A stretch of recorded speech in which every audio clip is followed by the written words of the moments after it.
Buenos días, buenas tardes, buenas noches, buenas madrugadas. Estamos aquí en la redacción de Clave 45, en nuestros estudios de la calle Skype. Nos hemos juntado yo, vuestro compañero de viaje, vuestro amigo Geraldine, y tengo también aquí velando al pie del cañón a David Santiso. Aquí estamos una vez más.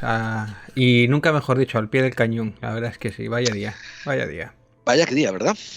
Bueno, vaya Hemos día o decidido, vaya semana, sí, más bien, porque sí, vaya esto, semana. pues sí. Hemos decidido sacar un programa especial porque la historia así lo manda.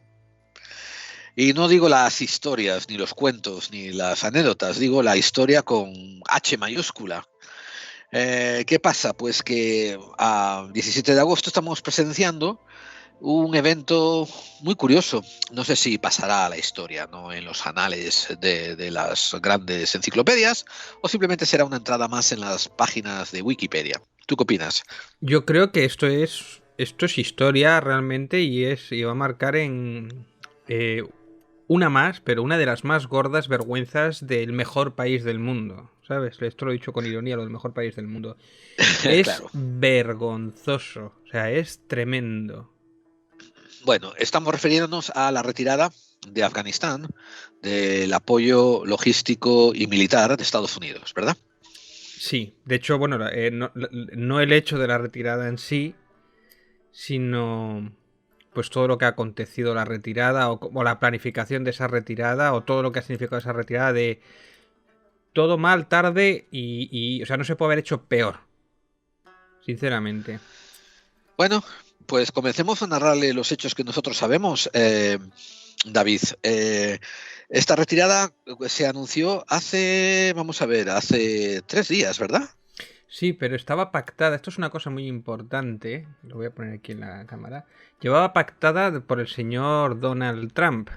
Donald Trump había pactado la salida de Estados Unidos con los talibanes, con los terroristas. Tú sabes esa frase que he oído un montón de veces en un montón de películas patriotas, ¿no? De que nosotros no pactamos con terroristas. Bueno, pues Donald Trump pactó su salida con los terroristas, o sea, de los Estados Unidos de Afganistán. Pero por lo que sé también le dejó un poco el marrón a Biden, ¿eh? No voy a salvar a Biden, ¿eh? Ni mucho menos. Pero esto es la mítica excusa de, bueno, hay una cagada que afecta directamente a tu electorado, o sea, que a tus elecciones acaba de ser elegido el presidente, y dice, cuando hay una cagada muy grande, hay un escándalo enorme, échale la culpa al anterior. No, es que lo escribe las dos cartas, escribe la carta echando la culpa al anterior, y la segunda cagada muy grande o el segundo escándalo que te afecte, vete escribiendo una carta para el siguiente que viene, el siguiente. Pues esto es lo mismo, no le ha hecho la cagada Correcto. al anterior, que es verdad, pero tú podías haber hecho muchas cosas. O sea, una vez que tomas el gobierno, podías haber cambiado muchísimas cosas.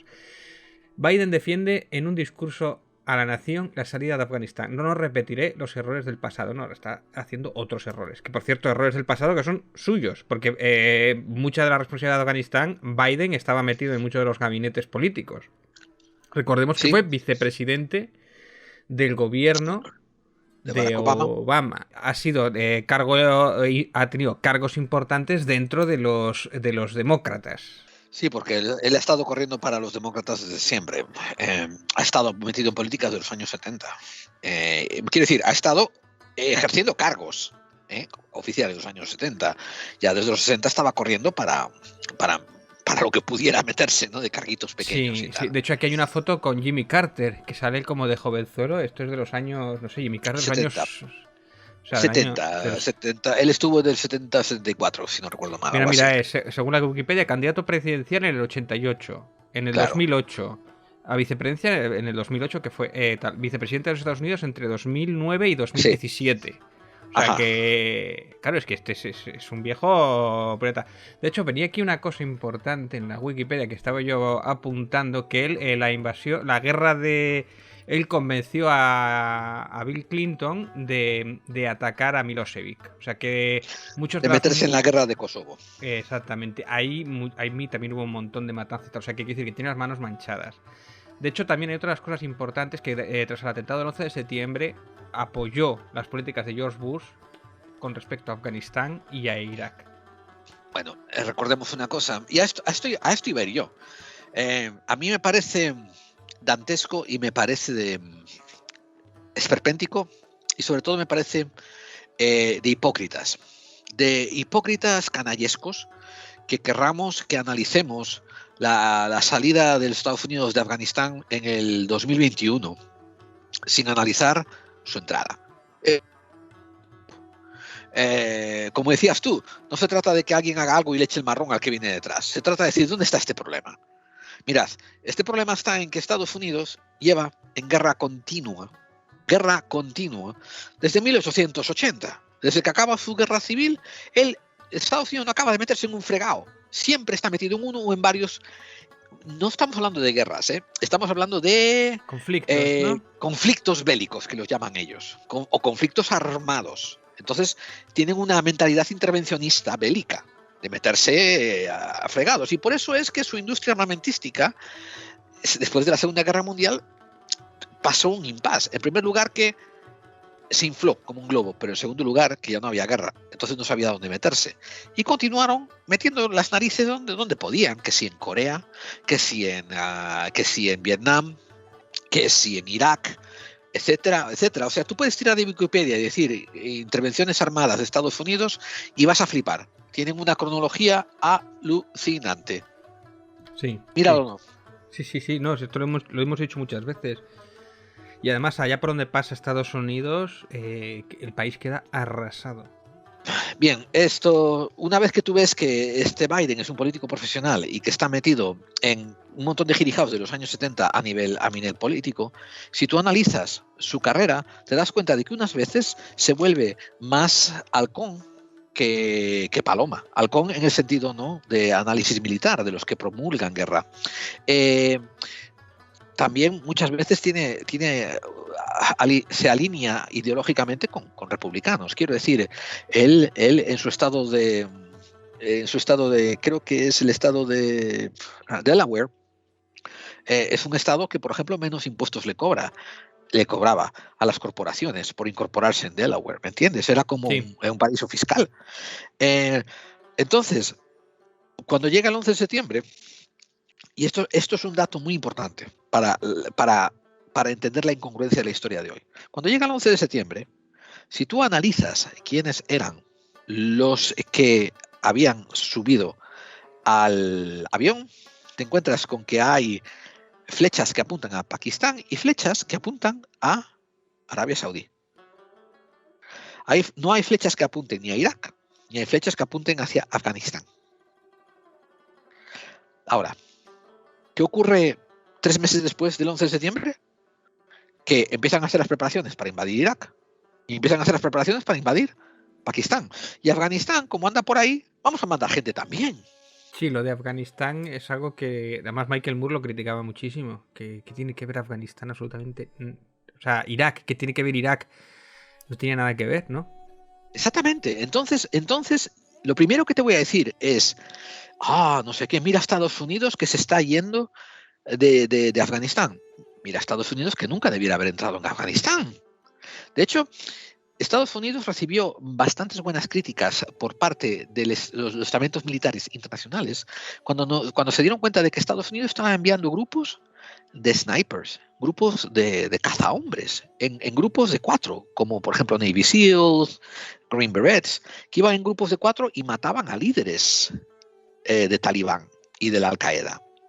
Me refiero, se juntaban 4, una milicia de 4 americanos, snipers, mataban a 2 jefes, desaparecían y un mes después mataban a otro jefe. Hacían así incursiones en plan guerrilla.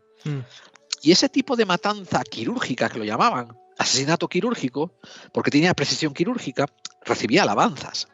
Sin embargo, después del 2002 y el 2003, cuando lo de Irak estalla, o sea, cuando lo de la invasión de Irak es brutal, pues dicen, bueno, ya que estamos en Irak, como que hay este pensamiento de que estamos en Irak, vamos a propagarnos a otros lados. Vamos a mandar a gente a Afganistán, y empezaron a mandar tropas en trochimoche a Afganistán. Vamos a también empezar a intervenir a Pakistán. Y en Pakistán tuvieron una relación más diplomática con ellos. Pero una cosa, sí. Pero si es verdad que en Afganistán al final fue donde bueno, esto también es un poco otra conspiración, donde dijeron que encontraron a Bin Laden finalmente.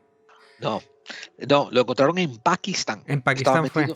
Sí, estaba metido y fue de hecho los servicios de inteligencia pakistaníes los que colaboraron con los servicios de inteligencia americanos para además permitir que entrasen las fuerzas especiales a asesinarlo. Porque en Afganistán realmente no hay nada, porque en Irak todavía tienes el petróleo, que entraron por el petróleo, pero en Afganistán... ¿Qué había en Afganistán? Gas. En Afganistán había la promesa de un oleoducto y de gas. ¿Entiendes? Eso es lo que hay. Pero ahora quiero hacerte un inciso, hermano. Si tú me vas a decir a mí, David, vamos a mandar tropas a Afganistán para traer la democracia, yo te voy a escribir un plan de democratización con una línea temporal, una cronología. Por ejemplo, en enero hacemos esto, en febrero hacemos lo otro, en marzo hacemos lo otro y evaluamos los planes a ver cómo nos van. Eso nunca ocurrió. ¿Tú sabes cómo yo te democratizaría y occidentalizaría a Afganistán? Le daría un montón de ayudas a McDonald's, a Burger King, a Taco Bell, para que empezasen a abrir franquicias locales allí y empezar a dinamizar la economía y convertirla en una economía capitalista al sentido americano. Que todo el mundo quisiera tener Netflix y que todo el mundo quisiera comer hamburguesas. Y además el ejército, en el momento en que engorda como los americanos, ya no es funcional, ¿no? Exactamente. Exactamente. Y viene un talibán a decirte, vete a morir por Alá. Y tú dices, no, señor, que tengo una hamburguesa esperándome en el horno. Es un plan malévolo ese, ¿eh? Es un... sí. Este plan ya fue puesto en marcha cuando Estados Unidos a diferentes aliados les interesa de verdad proveerles con modernización. Esto lo que yo te vengo a decir es que ni tanto la invasión de Irak, ni tanto la invasión de Afganistán, ni la invasión de ningún otro lado tiene que ver con traer democracia ni con estabilizar la zona. Tiene que ver con todo lo contrario. Tiene que ver con usar la industria armamentística para desestabilizar la zona y continuar probando un sitio donde poder deshacerse de material bélico de manera permanente. Sí, claro. Mira, de hecho, es que tengo aquí la noticia en el 79, cuando los rusos, el Ejército Rojo en el 79 quería entrar allí. Eran aliados, los yihadistas estaban, los americanos los apoyaban. Acuérdate de la película, yo me acuerdo de Rambo 3. Qué pobres de Rambo 3 que andaba con sus amigos los afganos. Qué pobres, que quieren la libertad, y estos comunistas nos quieren joder. Claro. Y por ahí estaba la Hillary Clinton y estaban toda esta gente, la CIA, los armó, los enseñó y los entrenó. Y por lo que sea al final, pues pasó lo que pasó y se les volvieron en contra, como le pasa tantas veces a los americanos, ¿eh? Pero es que se volvieron en contra por dos razones. Dijeron, estos americanos lo único que nos dan es armas para matarnos. Nos falta la estabilidad cultural para que no deseemos matarnos. Porque esto es una crítica que también le hacen mucho a lo que era la antigua Persia. Una crítica que le hacen a Yemen.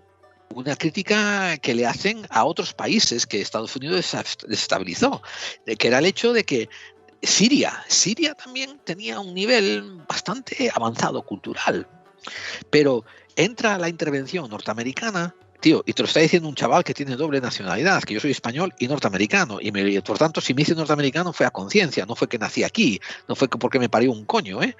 Quiero decir, yo sé de lo que estoy hablando, que Estados Unidos desestabiliza para poder continuar teniendo mercados donde poder continuar usando armas y poder seguir alimentando la industria armamentística. Te voy a pasar por Lo tengo directamente. Los costes humanos y económicos de la guerra de Afganistán. Ah, sí, abre esa página, a ver. Te los voy a leer, mira. Sí. 2.448 militantes americanos muertos. 3.846 contratistas estadounidenses. 66... ¿Eso quiere decir contratistas estadounidenses muertos o empleados? Muertos, estoy hablando de muertos. Ah, vale. 66.000 militares o policías afganos. Ajá. 1.145 aliados de la OTAN, de los cuales 102 son españoles, 62 venían del Ya 42, que no murieron en Afganistán, pero por culpa propia nuestra. O sea, nosotros tenemos más muertos por inutilidad nuestra propia que los que murieron allí en la guerra, ¿eh? Ojo. Ya. 47.245 civiles afganos, que se dice pronto, ¿eh? 51.190 y tantos talibanes. 444 trabajadores humanitarios y 72 periodistas. 72 periodistas. Esas dos últimas cifras que me has leído, los trabajadores humanitarios y los periodistas, son las cifras que más me duelen. Y ahora léeme estas cifras. Espérate, léeme esas cifras. Ajá. Te voy a leer lo que ha costado la guerra, porque además la guerra esta se está pagando a crédito. Claro. La guerra está estimada en más de 2 billones, con unos intereses del 2000 para pagar hacia el 2050 de más de 6,5 billones con B. Correcto. Se comprometió además el gobierno a pagar la atención médica de discapacidad, de muertos, de entierros, de problemas que pudieran tener cualquiera de los que hayan estado allí en la guerra, que a más de 4 millones de militares que estuvieron en Afganistán e Irak, que más o menos se supone que son unos 2 billones de dólares. Ahora, lee ese párrafo a la audiencia, ese párrafo que tienes encima, donde habla del presidente Lyndon Johnson y después donde habla del de Bush, el que está encima. Ajá. No, sigue para arriba, mira qué bueno el de arriba. Porcentaje en el que el presidente Harry Truman aumentó temporalmente de las tasas fiscales para pagar la guerra de Corea. El 92%. Esto quiere decir que si tú ganabas $1 millón, te tenías que pagar una tasa fiscal a Hacienda del 92%. Continúa el siguiente dato. Porcentaje de que el presidente Lyndon Johnson aumentó temporalmente de las tasas fiscales para pagar la guerra de Vietnam, 77%. Qué buen dato, ¿eh? Y ahora lee este último dato. Esto es del New York Times, vamos, ¿eh? Porcentaje, Los Angeles Times. Porcentaje que el presidente George Bush redujo de las tasas fiscales para los más ricos, en lugar de aumentarlas... Para, exactamente. Acabas de decir redujo. Los otros dos aumentaron. Este redujo. Y los otros dos aumentaron temporalmente. Este la redujo permanente. Al inicio de las guerras de Afganistán e Irak, al menos un 8%. Las bajó a 8%, a los más ricos. Pero es que a mí esta promesa de que van a atender a atención primaria, discapacidad, entierros y otros costes a los veteranos de Afganistán e Irak, como los traten como trataron a los de Vietnam. Que una de las críticas más grandes que hay en Estados Unidos hoy en día son la administración de veteranos, que dan asco, pena y tirria. El abogado Qasim Rashid estima que el coste de la guerra es de 2 trillones de dólares, no billones, 2 trillones. No sé quién tendrá razón. Continúa. Sí. Mira, voy a ponerte imágenes y vídeos que están sucediendo estos días precisamente del aeropuerto de Kabul, ¿no? Afganos que se suben al avión en pleno despliegue para huir de los talibanes. Hay un montón de gente huyendo dentro del aeropuerto y subiéndose apelotonados en el avión. Bueno, esto, los que lo veis por el canal de YouTube, las imágenes son impactantes. Está millones de personas alrededor del avión sujetándose y subiéndose como pueden. Las imágenes son durísimas. Se aferran al avión, el avión está despegando y la gente se está agarrando a las ruedas. Esto te lo tengo que achacar a tu juventud, porque yo ya he visto estas imágenes antes, cuando estábamos hablando de Panamá, cuando estábamos hablando de Nicaragua, cuando estábamos hablando de Vietnam. Sí. Y Camboya. O sea, esto es algo recurrente con Estados Unidos. Y Pakistán. Cuando subió el famoso Shah, ¿cómo no el Shah? El Shah de Persia. No, el otro. Mira, esta imagen se ve el avión, se ve la gente, no sé si lo has visto, esto salió en toda la prensa. El avión está volando y se ve a la gente caer del avión, que estaba sujeta. O sea, sí. La gente está tan desesperada que estaba agarrada al avión y pensaba llegar a Qatar o a donde fuera agarrado al avión. ¿Qué ocurre con esta gente que son los que estaban intentando montar? Muchos de ellos son iguales los que ayudaron a los Estados Unidos o a los españoles o a los italianos que estaban allí. Eran traductores o que les ayudaban en algunas labores y tal. Los españoles, esta gente normalmente cuando estaban allí en las bases militares se las trajeron a España, ellos a sus familias, ¿no? Porque sabían que si los dejaban allí los iban a acabar matando. Pues todas estas familias que habían ayudado a los americanos, o a los militares, o a los que estaban allí, o simplemente gente que no quiere tener a los talibanes o tal, estaban huyendo. Pero bueno, hemos visto unas escenas nada más en el aeropuerto, que las estoy poniendo aquí, pero es que también hay gente que está huyendo por las montañas o está huyendo por cualquier lado, está escondida, porque temen a los talibanes. Pero ojo, hay una cosa que se ha dicho, mira, estas son algunas de las imágenes del aeropuerto como estaba de gente, que hay una de las cosas que se ha dicho que dicen que han tomado la ciudad. Y no es exactamente así. La ciudad, lo que ocurre, sí, igual han entrado algunos, que eso hablaremos, pero la ciudad ya estaba tomada. Es decir, había muchísima gente que ya era talibán y estaba infiltrada, que todo el mundo sabía que era talibán, porque tú cuando ibas por ahí... A ver, yo voy a decirlo, mi padre estuvo en Afganistán 2 veces. Y cuando iba con gente, decía, mira, ese de allí es talibán, eso se lo decían a mi propio padre, ¿eh? O sea, que imagínate en las grandes ciudades y todo eso, ya sabía que estaban. Es decir, no es que tomaran la ciudad, es que ya estaban dentro de la ciudad, como una quinta columna. Eso es algo que no se ha reconocido en toda la prensa, ¿eh? Los servicios de inteligencia americanos se culpaban entre sí del desastre. No se habían esperado esta reacción. No se esperaban que el ejército perfectamente entrenado por Estados Unidos a los afganos hubiera tenido que haber aguantado mucho más, hubiera soportado esto y que se hubiera caído como un castillo de naipes sin que todavía hayan marchado todos los americanos, porque recordemos que hay todavía gente allí, pocos, muy pocos, porque estos cuando han abandonado con todo, quiero decir, pero había algunos todavía que estaban allí que no les había dado tiempo, es decir, han abandonado bases militares, han abandonado, fíjate, hasta incluso armamentos, helicópteros, munición, armas que las han dejado allí los americanos abandonadas. Un montón de dinero, pasta, que se lo están dejando a estos terroristas talibanes. Y se lo dejan ahí como, pues nada, no me lo puedo llevar para casa. O sea, a terroristas les estás dejando armas, que es verdad que muchos de ellos no sabrán pilotar y tal, pero igual ya los enseñarán en los iraníes, o sea que... O sea, es una cosa como una loca, ni siquiera les ha dado tiempo a retirar armamento. Tú date cuenta que es decir, el propio ejército americano estaba armando a afganos por segunda vez en la historia, o sea, a afganos, a talibanes, por segunda vez en la historia, ¿no? Cabanilles precisamente lo puso hoy en Twitter, un meme, que hablaba de un meme de hace apenas unos días, hace 7 días o algo así. El Pentágono predice el futuro con su nueva inteligencia artificial. Los Estados Unidos, una vez más, nos ha sorprendido con su tecnología y las cosas que son capaces de conseguir. El ejército estadounidense desarrolló una inteligencia artificial que bla bla bla bla. Bueno, pues por lo que sea, con Afganistán no funcionó. hay que decirlo y hay que joderse. Tanta inteligencia, tanto humo nos venden, tío, pero esta cagada se la han comido enterita. Porque el plan original de Estados Unidos, no te creas tú que era la panacea. El plan original era, entrenamos a los afganos, utilizando a los señores de la guerra, les pagamos a los señores de la guerra para que entrenen a los afganos, y así aguantan 8 meses lo justo para que nosotros marchemos. Y después ya les queda marrón a ellos, ya no es nuestra... Pero ya si se matan entre ellos ya es cosa de...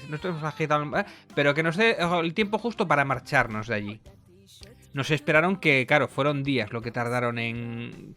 Es que habían hecho una trampa, porque los señores de la guerra lo que habían hecho era, como cobraban por conseguir gente para militarizar todo aquello, para su ejército, lo que hacían era mover a los mismos afganos de un lado para otro y así cobraban. O sea, tenían sus 1000 tropas y decía, mira, aquí tengo a mis 1000 tropas entrenadas, me paga usted por este ejército que tengo entrenado para aguantar aquí y tal. Pero después cogían... Se los llevaban a otro lado, a otra base militar, a los mismos, y entonces los americanos contaban como que estaban armando a 10.000 o 20.000 personas, pero en realidad eran los 1000 mismos siempre. O sea, quiere decir, los señores de la guerra, sorpresa, estaban estafando a los americanos. Es decir, los americanos han sido engañados por los talibanes, que tampoco... por lo que sea, no llegaron a acuerdos. El acuerdo que había llegado Donald Trump con ellos, pues tampoco lo llevaron al pie de la letra, por lo que sea. Y también los señores de la guerra han engañado a los todopoderosos americanos simplemente moviendo a gente. O sea, es como, hostia, esto de la inteligencia, el servicio de inteligencia americano, son muy subnormales, ¿no? No hay que decirlo de otra palabra. Los han engañado como subnormales, ¿no? A mí se me queda la cara atónita. Bueno, yo tengo aquí, por ejemplo, a más imágenes todavía, ¿no? Ha sido heroico la historia detrás de las evacuaciones de las más impactantes de Afganistán. Esta foto que se ve un montón de gente con este avión montado, que este es en el aeropuerto de Qatar. En el C-17, ¿verdad? Sí, un total avión de carga llamado C-17. 640 personas llevadas a Qatar. Es que no se lo llevan a Estados Unidos, se los llevan a Qatar y los dejan allí. Claro. Se los dejan allí en Qatar a apañaros. Apañaros.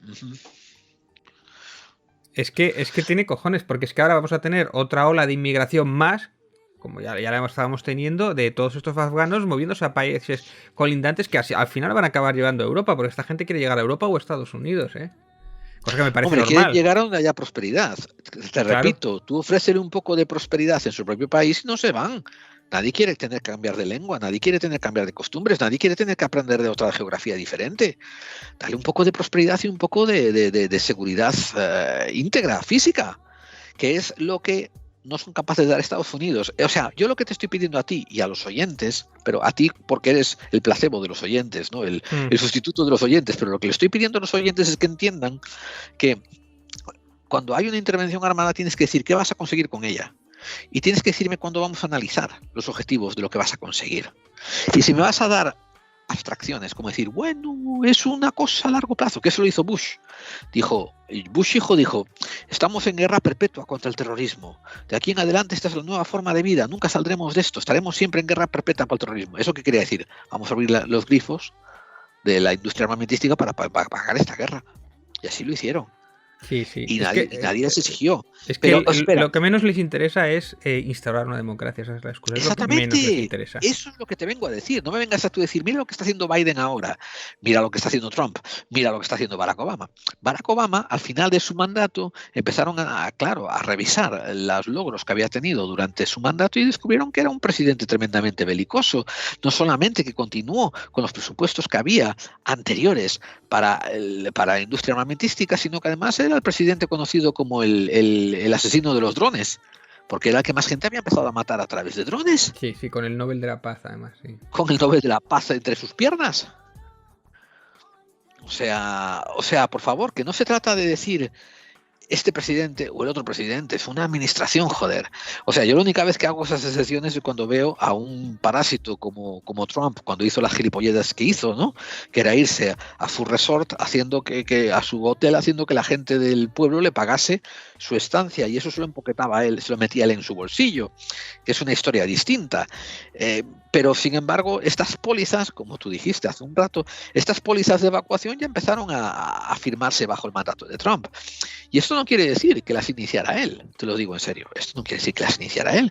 Esto es un proyecto conjunto y que al final se lo pasan a la presidencia para que lo firme y rubrique lo que han acordado hacer detrás de bambalinas.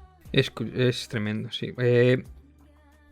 Bueno, yo quería comentar el hecho de que, por ejemplo, hay un tema que se está hablando ahora mismo también, que es que Estados Unidos tiene tomado el espacio aéreo de Afganistán. O sea, por allí no pasa ningún avión que no sea americano, y pocos, y los que salen de Afganistán algunos, ¿no? Pero por ahí está prohibida ahora mismo la zona que pase cualquier avión, pase por allí cerca, ¿no? Dito que tampoco tienen antiaéreos, los únicos que se han dejado olvidados allá abajo en tierra. Claro, controlan el aire porque la tierra no pueden controlarla. Por lo que sea, el aire es muy moderno, tú todo lo que quieras, pero la tierra no pueden hacerlo. Y esta es una de las noticias que ha sido estos días, ¿no? En la SER, dice: los talibanes prometen amnistía y respetar los derechos de las mujeres, pero dentro de la ley islámica. Empieza un poco también lo que es la limpieza de limpiar ahora mismo la imagen de los talibanes, ¿no? Los insurgentes aseguran que no son los mismos que hace 20 años. Pero esto es lo más duro ahora mismo, que eso es lo que te quería contar yo. Estados Unidos abre la posibilidad de reconocer un gobierno talibán en Afganistán si defienden los derechos humanos y rechaza a los terroristas. ¿Cómo te quedas tú? Esto es una noticia de hoy, del 17 del 8. Sale la foto de Biden hablando precisamente de que se mantiene firme de su decisión de marcharse de Estados Unidos siempre y cuando no ataquen nada americano. Entonces igual se piensan igual matar a gente o atacar. Que maten a afganos les da igual, pero solamente si no atacan cosas americanas o gente de los pocos que quedan allí, entonces igual hacen algo. Es una amenaza que tenían mientras se retiran. Pero acepta un gobierno talibán. O sea, quiero decir, ya claro, es como limpiando la imagen.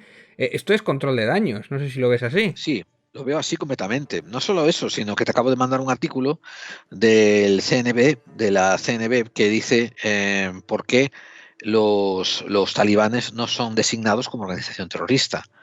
Bueno, no te dice por qué. Se hace la pregunta de por qué. Y te da el listado, el otro lado donde puedes apreciar la designación de organizaciones terroristas es en la página state.gov. Esta que te voy a mandar ahora y que vas a poner esta es la página oficial de los Estados Unidos de América, que es www.state.gov, y después una barra y pone terrorismo. Y ahí ellos designan las organizaciones terroristas. Vas a ver que ahí está Bueno, yo me ETA. acuerdo que ETA costó muchísimo que la metieran. Eso fue Aznar, además, cuando lo pactó con Francia, si no me equivoco. Costó mucho Claro, que la metieran dentro de una organización terrorista. Pero lo que tampoco claro. sé por qué no está aquí, por ejemplo, el Ku Klux Klan, pero bueno. Esa es una muy buena pregunta, ¿verdad? No, no, en serio, esa es una muy buena pregunta. Eh, pero fíjate, tienen el Frente Palestino, el Frente Popular para la Liberación de Palestina, tienen las FARC, el Sendero Luminoso y Al-Qaeda. Está ahí también, ¿o qué? O sea, ya puedes ver que sí, pero el Talibán no está.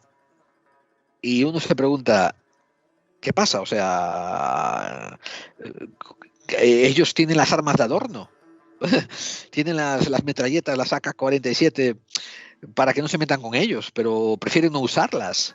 Me estás diciendo a mí que el Talibán no cortan cabezas, no destruyen estatuas, no destruyen el patrimonio de la humanidad. No sé, o sea, son preguntas que yo lo que te estoy mostrando a ti simplemente atesta, simplemente afirma la hipocresía norteamericana y el saber que tienes que leer detrás de las claves de lo que hace. Es muy bueno que pongan esto delante de la cara, pero no toca tomarlo al valor que te lo ofrecen, hay que analizar qué es lo que hay detrás de lo que te están ofreciendo. Sí, hay otro tema también que se está hablando ahora, se está empezando a hablar, que es el control precisamente del opio. Al marcharse precisamente los americanos y los talibanes van a tener... Que esto de los talibanes también con el tema de las drogas y tal son muy extremistas para todo. Allí si pillan a uno con drogas le cortan la cabeza y no tiene ningún miramiento. Pero si es de uno de los señores de la guerra, pues como que le echan la culpa a los talibanes, pero si los talibanes no tocan las drogas. Es algo curioso. Pero el control del opio, que es imprescindible para el uso de la droga, es otro mercado que está ahí que de repente lo han abandonado los americanos, que están acostumbrados, tenemos como las Black Ops y tal. Eso es un punto que vamos a ver cómo evoluciona eso, cómo está evolucionando, si es uno de los, precisamente, de los motores de este movimiento americano, no lo sé. Lo que tú tienes que analizar es el pasado. El pasado está en, como decías tú, en que tanto en Afganistán como en otros lugares, Pakistán, se hacen cultivos pertenecientes a miembros de estos grupos extremistas que colaboran con Black Ops. Ahora estás abriendo una vez más el campo para volver a regresar a esos tiempos. Me refiero, 2 o 3 señores de la guerra van a crear un campo de opio donde una cuarta parte va a los jefes de Talibán, otra cuarta parte se lo quedan ellos y el resto se lo pasan a Estados Unidos para que financie sus campañas. O sea, no ha cambiado nada. No ha cambiado nada. Y lo que sí falta es decir, ¿dónde está la estabilidad prometida? Pues si habéis entrado aquí a sangre y fuego, ¿dónde está la estabilidad? O sea, ¿qué Al justifica esos revés, lo que 24.000 muertos? han agitado el avispero ya desde 2001. Lo han agitado. Correcto. Que además entre ellos ya se mataban ellos entre ellos solo, no necesitaban mucho para matarse entre ellos, porque entre ellos tienen unos odios y tal, y además hay un montón de idiomas distintos entre ellos y tal, y eran bastante extremistas, para que llegues ahí todavía a agitarlo. Estos 20 años consiguieron encontrar un sitio donde justificar descargar un montón de armas de manera que de otra manera sería ilegal. Yeah. O que quizás pudiera ser fiscalizado y podría ser perseguido judicialmente, pero ahora no. Ahora de la manera en estos últimos 20 años no lo ha sido. Se han perdido en combates, se han entregado como donaciones a aliados y la máquina militar sigue produciéndolas. Es que es otra guerra perdida de Estados Unidos. Y había otro meme por ahí que decía que es que Estados Unidos solamente ha ganado su guerra civil. Es que no es una guerra perdida, es una inversión militar industrial. O sea, solamente borregos hablan de guerra. Bueno, esto no es una guerra. Es un abandono guerra, más bien también. El general norteamericano atacaría al general afgano y harían una cruce de hostias y mirarían quién ganó y ese territorio pasaría a ser parte americana. Y no es una guerra. No es una guerra, es una intervención militar para ellos sacar un beneficio. Y lo han sacado. Yo me consta que muchísimos de los afganos que ayudaron o apoyaron o ayudaron colaboraron con los militares que estuvieron allí, ahora se sienten muy abandonados, ¿no? Que son los que huyen precisamente en esos aviones. Hombre, como pueden.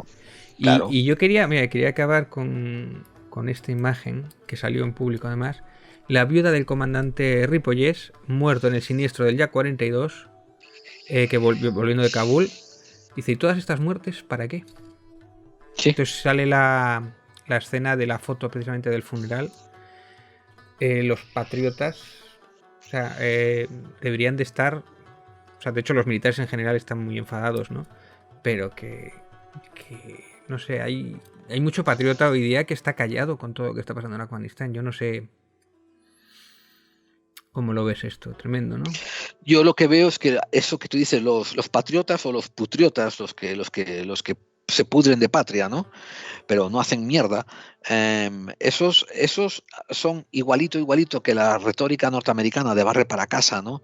Que sí, que vamos a liberar, vamos a democratizar. Después venden armas, expolian y se van sin haber hecho nada de lo que habían prometido retóricamente. Y los patriotas están con lo mismo, ¿no? Sí, vamos a defender los valores íntegros y la patria, que apoyar a los soldados, pero no hacen recuento de las vidas cambiadas, de las viudas dejadas atrás.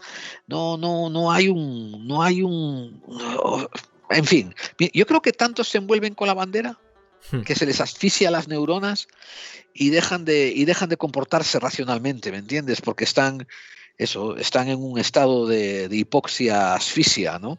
Y no tienen con qué procesar más. Es que exactamente, es que la bandera no les deja ver la realidad, o no quieren verla, no lo sé, ¿no? No es como... es que esta gente sí que estaba ahí porque les habían mandado, o sea, es que estaban en un país ajeno que no tenían nada que ver y estaban allí por intereses. Es que yo me acuerdo de Aznar, el trío de los Azores, yo me acuerdo de ese trío de la muerte de los Azores, era el Bush, Aznar y el inglés, ¿cómo se llamaba? El inglés, Sí, el inglés.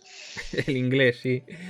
Y no se les ha juzgado por crímenes contra la humanidad. No. Pero también, ¿quiénes van a juzgarlo? Si al final las Naciones Unidas están subvencionadas por Estados Unidos y dentro de su consenso militar, dentro de su junta militar, tienen a 4 naciones de las 150 que hay en el mundo. Por favor, o sea, tenemos que empezar a sacar estas vendas de los ojos sobre estos organismos que no son ni multilaterales ni tampoco son efectivos, pero es por diseño. La gente en Estados Unidos tenía que levantar la cabeza y decir, ¿qué mierda han estado haciendo en Afganistán? Cuando, a ver si encuentro estas cifras, que te quiero leer unas cifras que hizo aquí una persona. Yo solo quiero leer un titular de otro artículo de Público. Dice: Defensa asegura que no tiene información sobre las 17.000 toneladas de armamento que Aznar donó a Afganistán. Hostia. Un documento desclasificado del Departamento de Estados Unidos, desveló por Público, señala que el gobierno del PP envió tanques, misiles guiados y pistolas, y la entrega de ese material fue ocultada al Congreso. Pero eso te iba a preguntar, eso te digo yo, que eso se alinea también con lo que hace en Estados Unidos, solamente que Estados Unidos lo ha hecho en 20 billones. ¿Qué cifra pone aquí este titular de Público? 17.000 toneladas. O sea, pone toneladas. Imagínate cuántos millones de euros será eso, no sé. Pero es la manera en que tienen de movilizar este armamento. 100 millones de dólares, dice a ver, el Departamento de Estado 100 y el Departamento de dólares, que para España es bastante, ¿eh? En un total de donaciones internacionales se acerca a 100 millones de dólares entre 2002 y 2004. Bueno, pues ahora todas esas armas que hemos donado a Afganistán, ¿sabéis en manos de quién están? No hemos donado, se han reciclado. Sí. Bueno, se han continuado moviendo. Donado, entre comillas, donados igual llegó una décima parte o menos, ¿no? Pero quiero decir, todas las armas, bueno, sí, que son dos cosas distintas. Aquí seguramente se la ha llevado muerto alguno, más de uno. Pero quiero decir que si las pocas armas que se han llevado o las bastantes armas que se han dejado allí, ahora están en manos de los talibanes, efectivamente. Por eso hay que fiscalizar estas cosas. Un abogado inglés hizo una propuesta diciendo, fijaros, para acabar con el problema de los sin techo en Estados Unidos, construyéndoles casas individuales con material reciclado y dándoselas gratis, costaría 20 billones de dólares. En el sistema actual de Estados Unidos de sanidad, donde la sanidad es totalmente privada, cuesta 40 billones de dólares proveer con insulina a los diabéticos actuales. Y es un país donde no hay jardín de infancia, quiero decir, educación preescolar gratis, no la hay. Aquí en Estados Unidos, si tú tienes el niño de 5 años y quieres mandarlo por abuelitos, tienes que pagar por ello. Costaría 60 billones de dólares crear un sistema sofisticado de preescolarización. Y costaría 70 billones de dólares hacer que las universidades de 4 años fueran gratuitas para todo el mundo. O sea, y mientras estamos insuflando $20 billones al complejo armamentístico industrial para que estos reciclen armas a zonas calientes para continuar alterando el avispero y creando situaciones insostenibles. Es que es tremendo. Mira, aquí según el artículo este de Público dice: el reporte señalaba que el gobierno de Aznar había materializado su donación, entre comillas, a las fuerzas afganas controladas por Bush el 1 de marzo del 2003, con Federico Trillo como ministro de Defensa. En el listado del material van a aparecer 100 tanques, 36 morteros, 200 misiles guiados antitanques, 4.000 cartuchos para morteros o 65.000 pistolas, sin la aprobación política. Yo me acuerdo, Federico Trillo, cuando dijo aquello, cuando dio la rueda de prensa aquella de que no, que es una zona, Afganistán es una zona agrícola, es una zona... Voy a ver si encuentro en la sección y la pongo. De hecho, mira, lo acabo de buscar y tal, y no es fácil encontrar, no he encontrado vídeo, pero sí que tengo la noticia de que Trillo ha anunciado en España que participará en una operación humanitaria en Afganistán. Cuando dijo lo de la famosa frase, o sea, que no lo he encontrado en vídeo, que era una zona tranquila hortofrutícola, pero eso lo dijo de Irak. Que bueno, para el caso es algo parecido, que mandaba a las tropas a Irak a una zona hortofrutícola, que no había ningún riesgo. Y en Irak murieron españoles. Pero así nos engañaban en la época, ¿eh? Y que no, que aquello no era la guerra, que aquello no había nada, que era una zona de campo, que era desierto aquello, que no había nada. Eso fue la rueda de prensa que dio el día que dio paso para que los españoles fuéramos a apoyar allí a Estados Unidos. O sea, una vez más, a mí me están pidiendo esto, que analice las movidas que hay en la salida de Afganistán. Y ya te digo, querer hacer más allá de lo que hemos expresado ahora, que básicamente es la obviedad de un complejo industrial armamentístico, ¿no?, que se está reciclando y que está chupando los ingresos de votantes que pagan impuestos, y que en vez de ir a servicios sociales que ayuden a los votantes, van a unos sistemas armamentísticos, ¿no?, y a un sistema militar. Recuerda que el sistema militar es privado en Estados Unidos, ¿no? Pues esto es lo que te tienes que esperar, que cada X tiempo la geopolítica cambie, no les convenga sostener lo que están haciendo y de repente se levanten y se vayan y digan, ahí te quedas con tu marrón. Y una vez más, tenemos precedente histórico. Pensar que esto que estás mirando ahora es la primera vez que ocurre o es la única vez que ocurre en la historia es de ignorantes. Te dije otros ejemplos entre Vietnam, en Pakistán, en Camboya, en fin, ya ha ocurrido antes, tío. Que esto de que abandonan las embajadas, abandonan el terreno y ahí te quedas con el marrón de todo lo que te he hecho. Ahora, la otra pregunta.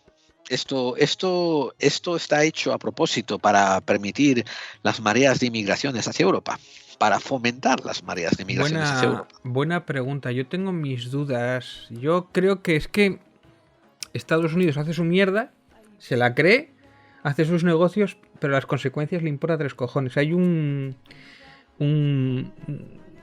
alto nivel de psicopatía que lo único que le importa es el negocio. Estoy completamente de acuerdo contigo. Continúa ese tipo de... No, eso es todo. Yo creo que no hay más, vamos, yo creo que es Estoy bastante. completamente de acuerdo contigo, chico. En serio, estoy completamente de acuerdo contigo. Yo creo que Estados Unidos sabe de sobra que por un lado tiene el Atlántico, por el otro tiene el Pacífico, por encima tiene a Canadá y por debajo tiene a México. Así que le importa una mierda lo que ocurra en Afganistán, le importa una mierda lo que ocurra en Asia o en Europa. Y le importa una mierda desestabilizar Asia y que Europa se trague todo el marrón de lo que le está ocurriendo. Y no le importa. Y te repito otro detalle, ¿eh? Por allá por el 2005, Estados Unidos estaba muy invertida, estaba involucrada en traer un presidente a Pakistán y lo llamaron cabeza de turco, y metieron a otro presidente en Afganistán que también lo llamaron cabeza de turco.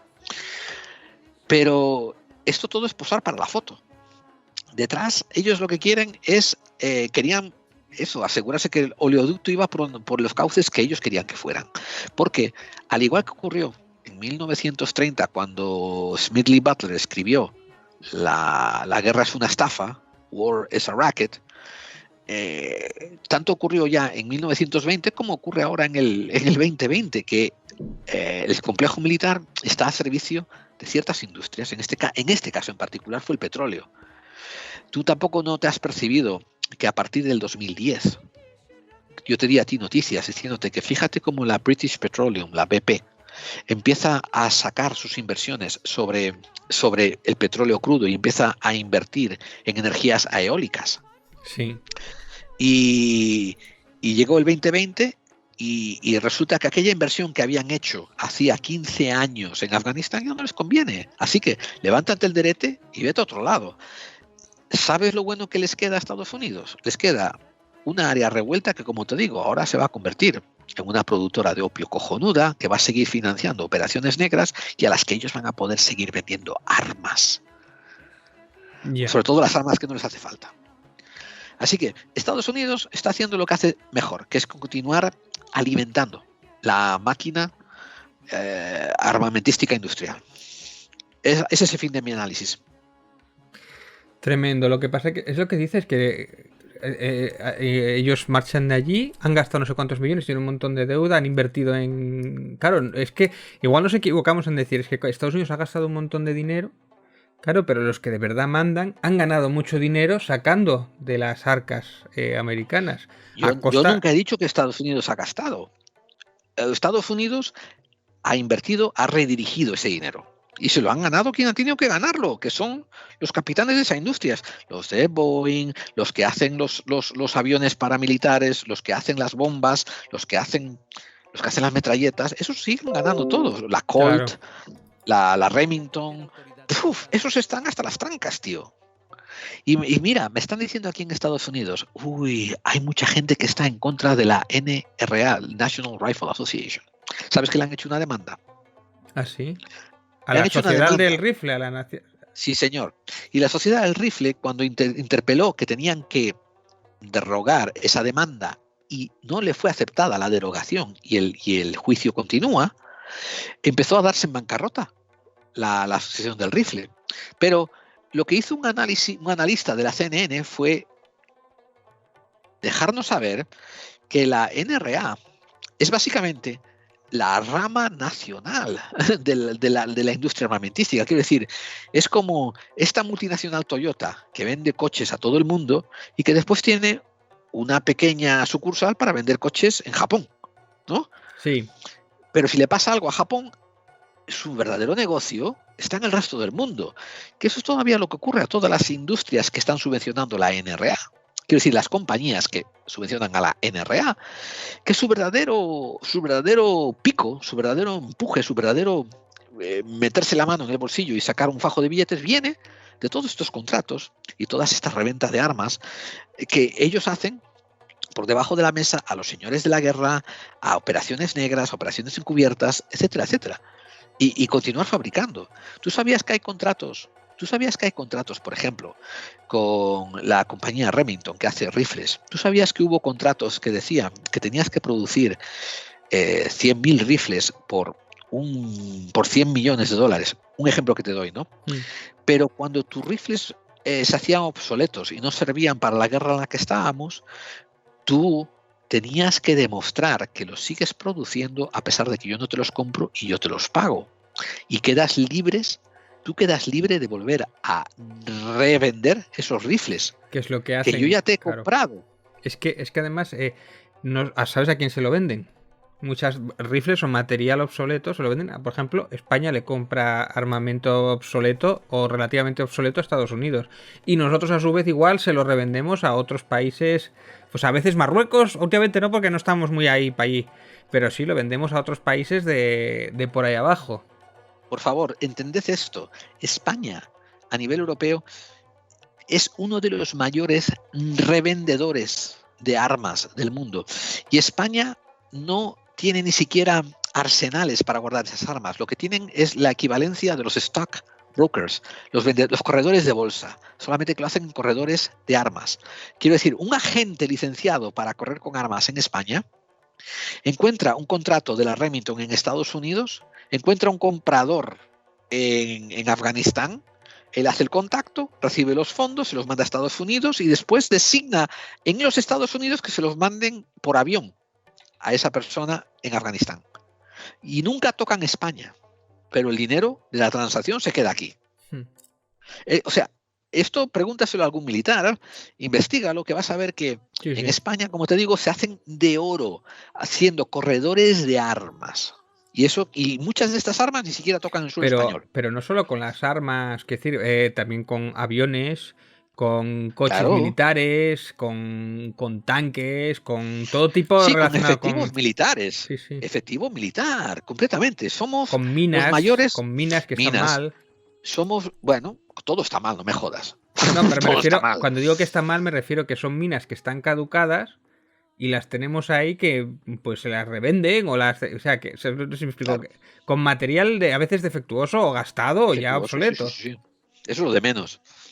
Bueno, por eso digo, ¿no? De que sí, tiradme todas las piedras que queráis a Estados Unidos, pero lo que tenemos que nosotros hacer es cortar Lo que tenemos que hacer es cortar. Mira, te voy a decir una cosa que es impactante. Lo que si queréis hacer para solucionar este problema es, tenemos que tomar los efectivos políticos que permitan que nosotros, como nación, corrijamos esta situación. Un ejemplo que te doy es, en España habría que entrar dentro de la política y empezar a legislar el prohibir este tipo de reventa de armas. Pero eso no va a ocurrir, no va a ocurrir porque, de hecho, ahí tienen uno de los motivos seguramente por los que estaba blindado el rey, el emérito. El emérito o el que esté. Una de las cuales tiene precisamente ese blindamiento jurídico. Una de las partes es por esto de las armas, claro. De hecho, ha salido una noticia no hace mucho de que el emérito pues hacía negocios con armas, era una especie de señor de la guerra. Ha salido por ahí nosotros lo comentamos, lo comenté una vez en el programa, claro. Sí, señor, pero David, lo que yo quiero, tú me has dicho, eso no va a ocurrir. Yo lo que te estoy diciendo es que tienes que analizar estos problemas como un problema matemático.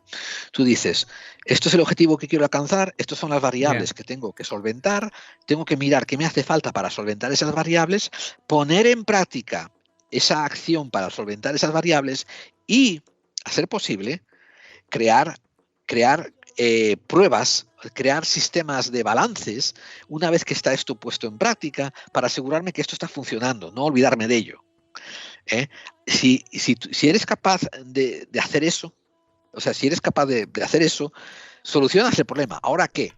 Esta gente que se estaba beneficiando de esto van a reinvertir tanto su poder cerebral, ¿no? Sus neuronas, su capacidad para la maldad, como su poder económico, o para joderte, o para abrir otro campo y continuar haciendo lo que están haciendo por otro lado. Sí, pero vamos que sí, ojalá, pero vamos que lo veo difícil porque ahí están empantanados todos, vamos.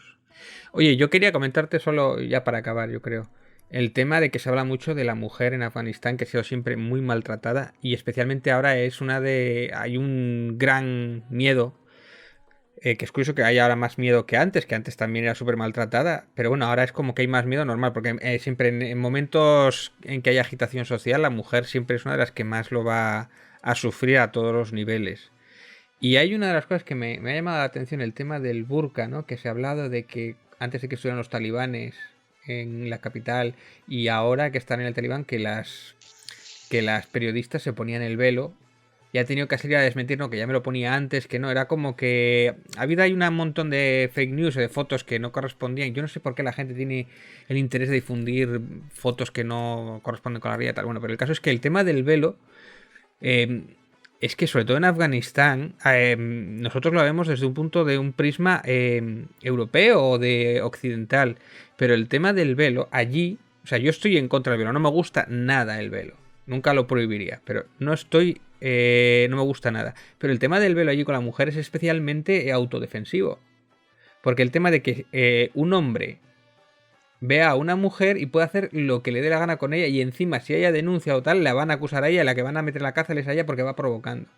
Por eso van tapadas. Y es una forma de que no provocar porque el hombre va a abusar de mí. Es que es autodefensa. Es triste, muy triste y muy duro decirlo, pero hay que verlo así. Y acuérdate que Afganistán hace 40 años iban con faldas, iban con minifaldas, iban las mujeres a la universidad, ¿no? Y ahora con el integrismo, pero es autodefensa de la mujer, es tremendo. O sea, no es tan fácil como quitarle el velo y ya está. No, no, igual les quitas el velo ahora mismo en según qué condiciones y las estás matando. No, y definitivamente estoy de acuerdo con tu análisis, ¿eh? Estoy muy de acuerdo con tu análisis. El problema es cuando permites un estamento social en el que el hombre tenga un argumento como ella me provocó, por tanto la violé o la maté. Sí, un machismo exagerado y una impunidad enorme. Ese es el problema. Pero claro, ese es el problema. Claro, ese es el problema y es lo primero que hay que cambiar. Pero es que hasta entonces, y por lo que sea ahora es el peor momento precisamente de desintegrismo, es el peor momento Afganistán, pues va a estar jodido el tema. Y si ya estaban jodidas antes las mujeres, pues ahora más todavía, ¿no?